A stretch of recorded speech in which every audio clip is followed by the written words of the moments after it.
Morning everyone. तो बच्चों, इस लेक्चर में हम हिस्टोरिकल बैकग्राउंड के बारे में पढ़ेंगे।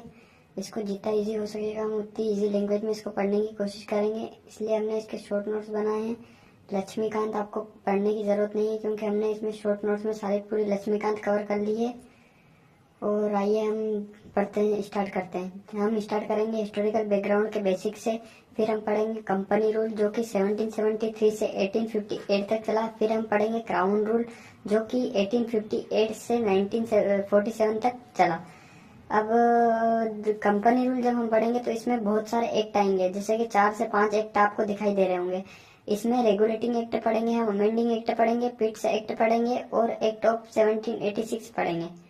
तो आज के इस वीडियो में हम द कंपनी रूल में हम 4 पॉइंट कवर करेंगे, जैसे कि रेगुलेटिंग एक्ट हो गया, अमेंडिंग एक्ट हो गया और पिट्स एक्ट हो गया।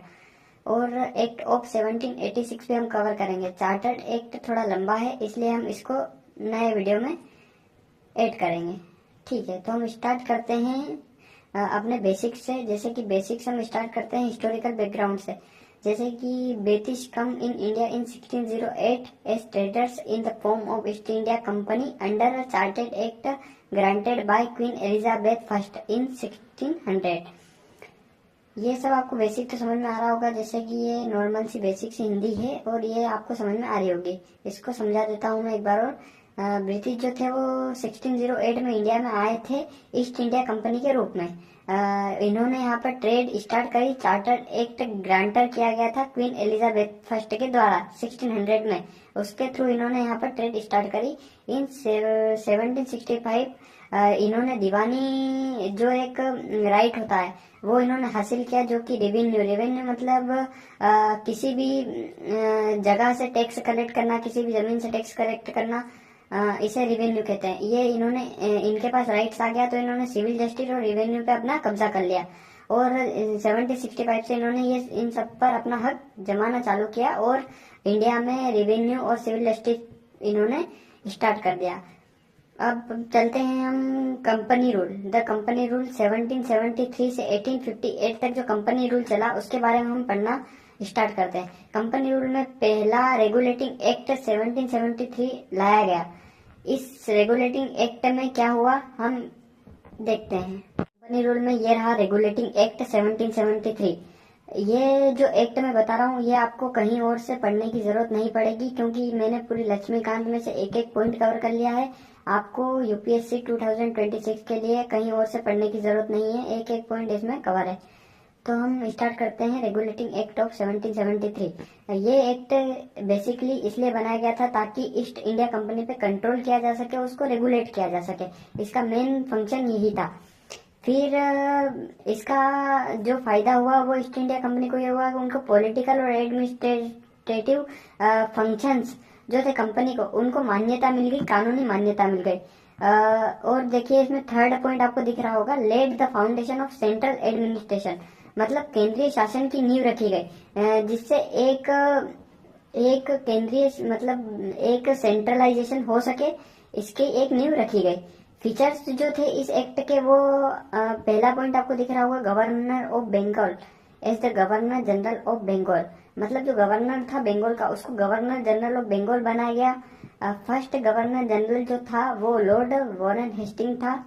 और गवर्नर ऑफ बॉम्बे और गवर्नर ऑफ मद्रास जो थे, इन दोनों गवर्नर को गवर्नर जनरल ऑफ बंगाल को सबऑर्डिनेट करना पड़ता था। उनको जो भी कार्य किया गया, जो भी वर्क किया गया उनके द्वारा, जो भी रेवेन्यू कलेक्ट किया गया वो सब गवर्नर जनरल ऑफ बंगाल को आके इनको बताना पड़ता था। और यह पावर थी गवर्नर जनरल ऑफ बंगाल की। First time supreme court was established in 1774। इस एक्ट जब ये एक्ट आया तब सुप्रीम कोर्ट एस्टेब्लिश्ड हुआ 1774 में एट कलकत्ता। और इसमें एक चीफ जस्टिस और 3 अदर जजेस थे। और चौथा पॉइंट इसमें आप देख रहे होंगे, prohibited the servants of company for accepting briefs and gifts, मतलब जो कंपनी के जो सर्वेंट्स थे, ऑफिसर्स थे, उनको गिफ्ट्स लेने से मना किया गया और रिश्वत, ब्रीफ्स ये सब लेने से मना किया गया। और कंपनी में एक स्ट्रिक्ट रूल लाया गया। फर्स्ट जो चीफ जस्टिस है, जैसे कि सुप्रीम कोर्ट बनाया गया 1774 में, उसका जो पहला चीफ जस्टिस था वह इलियास इम्फी था। जैसा कि आप नोट्स में देख सकते हैं। इसके अलावा आपको और कहीं भी कुछ भी पढ़ने की आवश्यकता नहीं पड़ेगी, क्योंकि एक एक पॉइंट मैंने इस वीडियो में कवर कर लिया है। अमेंडिंग एक्ट ऑफ 1781, अब हम पढ़ेंगे amending act of 1781। Regulating act आपको मैंने समझा दिया है। रेगुलेटिंग एक्ट सिंपल सी डेफिनेशन ये है कि रेगुलेटिंग एक्ट इसलिए लाया गया था ताकि जो ईस्ट इंडिया कंपनी है उस पर नियंत्रण और कंट्रोल और उसको रेगुलेट अपने हिसाब से ब्रिटिश गवर्नमेंट कर सके, इसलिए रेगुलेटिंग एक्ट 1773 लाया गया था। अमेंडिंग एक्ट ऑफ 1781 क्या था? जो भी कमियां रह गई थी रेगुलेटिंग एक्ट में, तो उस कमियों को सुधारने के लिए ये एक्ट लाया गया था, और इस एक्ट को हम एक्ट ऑफ सेटलमेंट भी कहते हैं। सुप्रीम कोर्ट और गवर्नर जनरल ऑफ बंगाल में जो मतभेद चल रहे थे, उस मतभेद को सुधारने के लिए ये एक्ट लाया गया था, क्योंकि उस एक्ट रेगुलेटिंग एक्ट में पता नहीं चल रहा था कि किसके पास ज्यादा पावर्स है। तो ये एक्ट अमेंडिंग एक्ट ऑफ 1781 इसीलिए लाया गया ताकि इसमें हम समझा सके कि इसमें सुप्रीम कोर्ट और जो गवर्नर जनरल ऑफ बंगाल है उसकी पावर्स को डिफाइन कर सके। तो इस एक्ट में सिंपल सी डेफिनेशन इस एक्ट की यह है कि इस एक्ट में गवर्नर जनरल ऑफ बंगाल को बड़ा कर दिया गया, उसकी पावर्स बढ़ा दी गई, और सुप्रीम कोर्ट की जो पावर थी वो कम कर दी गई। इस एक्ट में सिंपल सी डेफिनेशन यह है।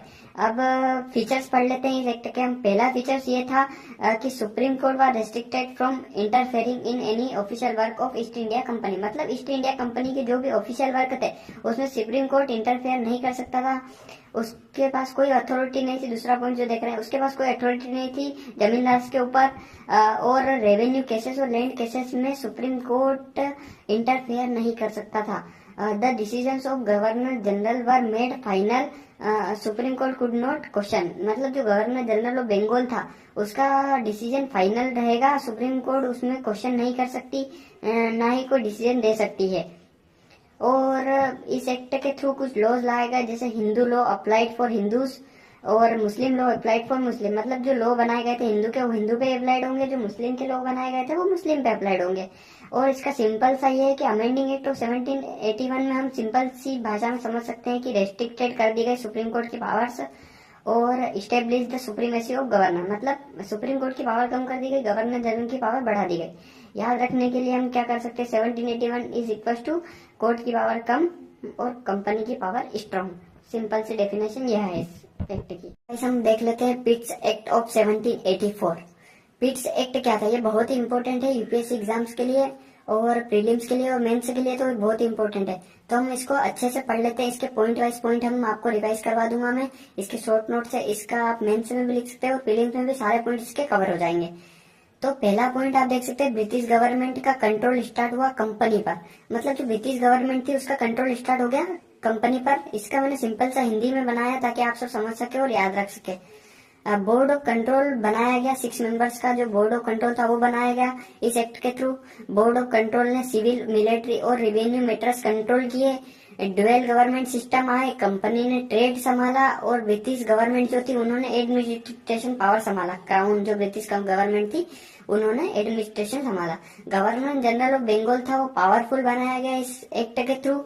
और सीक्रेट कमेटी लॉन्च की गई जिसमें 3 डायरेक्टर्स थे, और कंपनी की इंडिपेंडेंस कम हुई और क्राउन का इन्फ्लुएंस बढ़ा। मतलब कंपनी की जो स्वतंत्रता थी वो कम कर दी गई और क्राउन का जो इन्फ्लुएंस था वो बढ़ा दिया गया।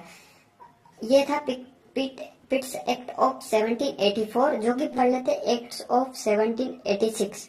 इस एक्ट में क्या किया गया, गवर्नर जनरल था उसकी जो पावर थी वो एक्स्ट्रा ऑर्डिनरी कर दी गई।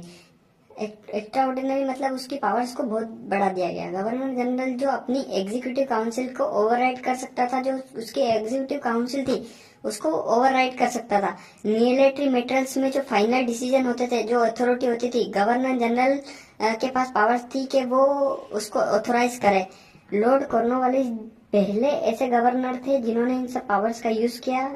इसको आप मार्क कर सकते हैं, लॉर्ड कॉर्नवालिस। इन्होंने पहली बार इस पावर्स को यूज किया। सेंट्रलाइज कंट्रोल और स्ट्रॉन्ग हुआ इस एक्ट के तहत, एक्ट ऑफ 1786 के तहत। और ये एक्ट यहाँ खत्म होता है। Thank you. और अगर आपको ये वीडियो पसंद आई हो तो आप इसको लाइक